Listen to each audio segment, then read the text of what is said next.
Turminha do oitavo, vamos voltar aqui ao nosso assuntinho, orações coordenadas e orações subordinadas. Livro de vocês, página 150, tá? Então, só voltando aqui. O que é uma oração coordenada, tá? Oração coordenada é a que se coloca do lado de outra sem desempenhar função sintática. São sintaticamente independentes, tá? Elas são ligadas por conectivos ou justapostas, ou seja, separadas por vírgula, tá? Nas orações coordenadas, a gente tem que entender que elas vão desempenhar uma função sintática. Elas são sintaticamente independentes. Ela não precisa, tá, de outra para ter sentido completo. Ao contrário da subordinada, como nós já vimos, tá bom? Ela vai precisar daquela ajudinha, tá bom?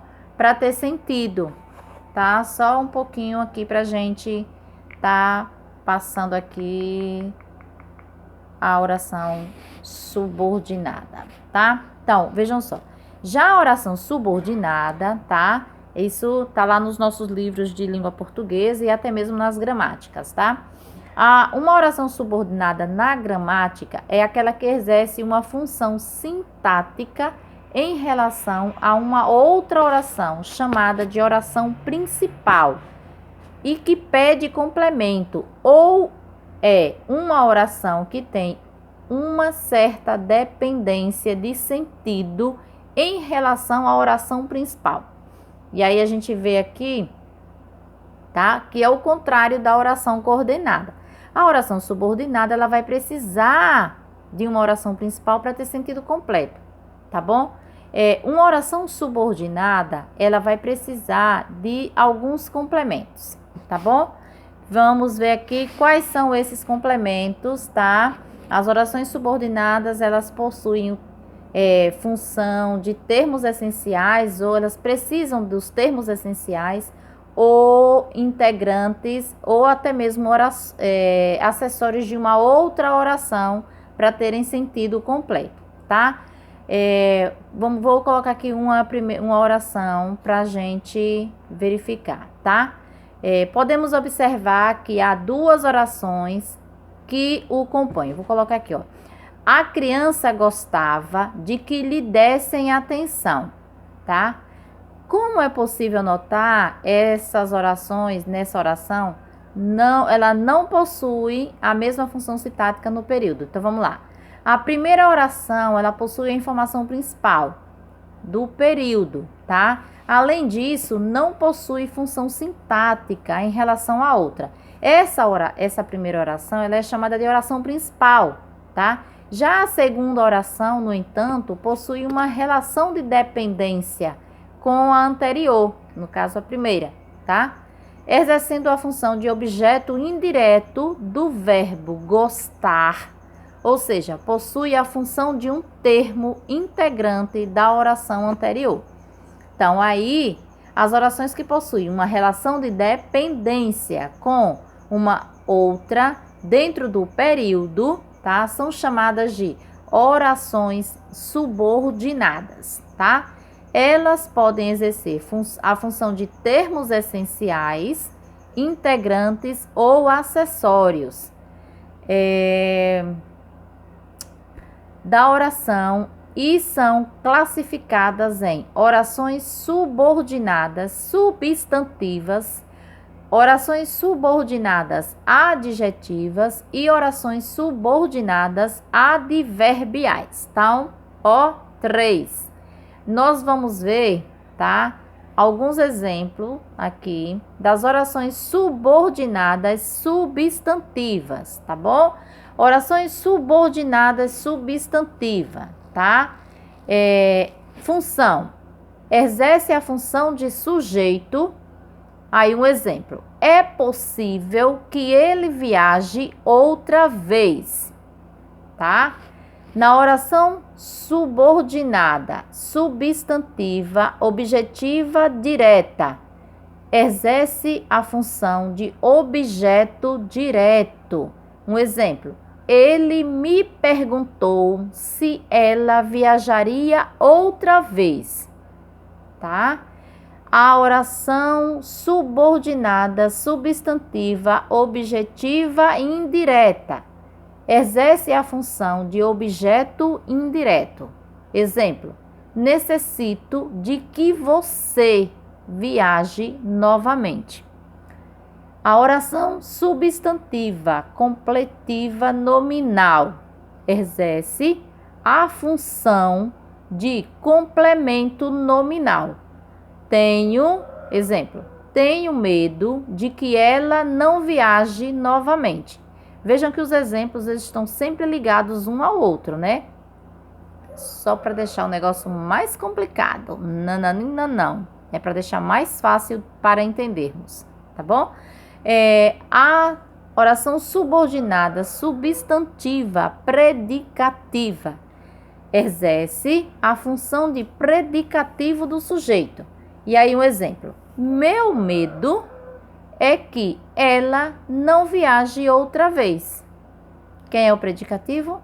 Que ela não viaje outra vez. E a oração subordinada, substantiva, apositiva, exerce a função de aposto. Exemplo: esse era meu receio, que ela não viajasse outra vez, tá? Aqui foram as orações subordinadas substantivas. Agora nós vamos ver as orações subordinadas adjetivas, tá? Classificação: oração subordinadas adjetivas. Função: exercem a função de adjunto adnominal. Exemplo: as pessoas que se esforçam são as que atingem o sucesso. Ó, as pessoas que se esforçam são as que atingem o sucesso. Que se esforçam, ó, são as que atingem os sucessos, tá bom? Orações subordinadas adjetivas restritivas. Função: restringem o significado do termo ao qual se referem. Exemplo: as crianças que brincam ao ar livre adoecem menos. Orações subordinadas adjetivas explicativas. A função: adicionam uma explicação a um termo já delimitado. Exemplo: meu amigo, que sempre esteve comigo nas horas difíceis, merece minha gratidão.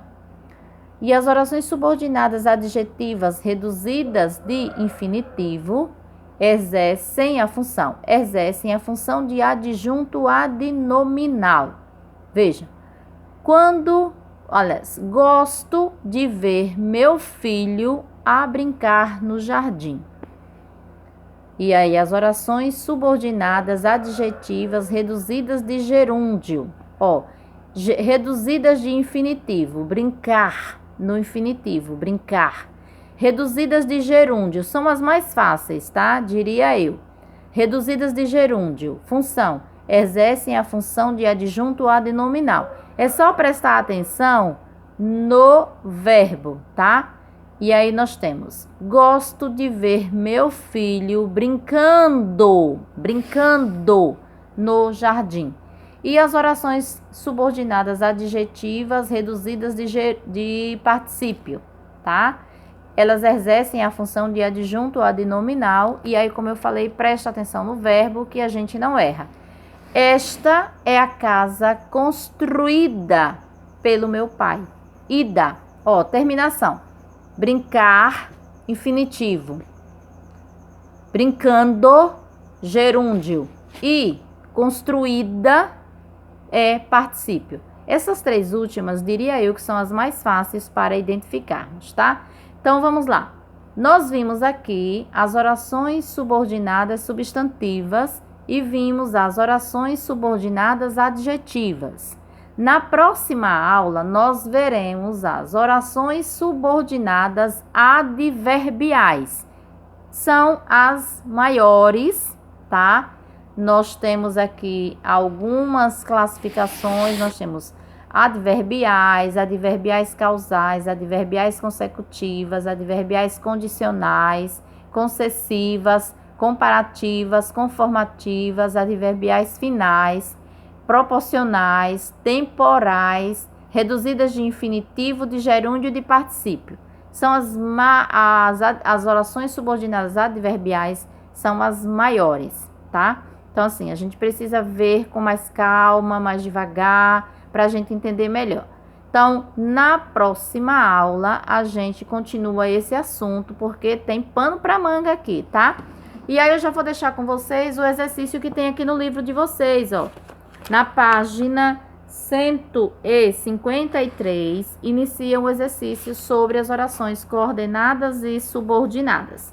153 e 154. Tentem responder, tá? E se vocês não conseguirem, manda lá um oi pra mim, pra gente ajudar vocês. Na quinta-feira eu volto aqui pra gente ver esse assuntinho, tá, galerinha? Oitavo, um cheiro e estuda lá acompanhando pelo livro, tá? Isso que a gente passou para vocês agora não tá especificamente no livro de vocês, não tá tudo no livro de vocês, porque o assunto do livro ele é bem resumido. Então a gente tem que pesquisar para poder a gente passar para vocês, ok? Um cheiro e boa aula. E na quinta a gente retorna com a aula de sexta-feira, beleza? Bye, bye.